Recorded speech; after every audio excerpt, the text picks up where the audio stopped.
കണ്ണെടുക്കാതെ നോക്കി നോക്കി നിൽക്കണം. റസൂലുള്ളാഹിയെ ഒന്ന് കാണണം. കണ്ണെടുക്കാതെ നോക്കി നോക്കി നിൽക്കണം. റസൂലുള്ളാന്റെ അരികിലൊന്നിരിക്കണം.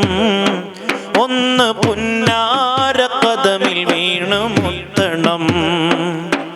റസൂലുള്ളാന്റെ കവിള് നോക്കി നിൽക്കണം. അമർ തോൽക്കുന്ന പൽക്കോവ കാണണം. റസൂലുള്ളാന്റെ പവിഴകരം പുൽകണം. പരിമളം പൂത്തമേനിയെ മണക്കണം. റസൂലുള്ളാന്റെ കൽബിൽ കേറി കൂടണം. ഖബർ കാണുന്ന മുന്നേ പ്രണയമാകണം. റസൂലുള്ളാഹിയെ ഒന്ന് കാണണം. കണ്ണെടുക്കാതെ നോക്കി നോക്കി നിൽക്കണം.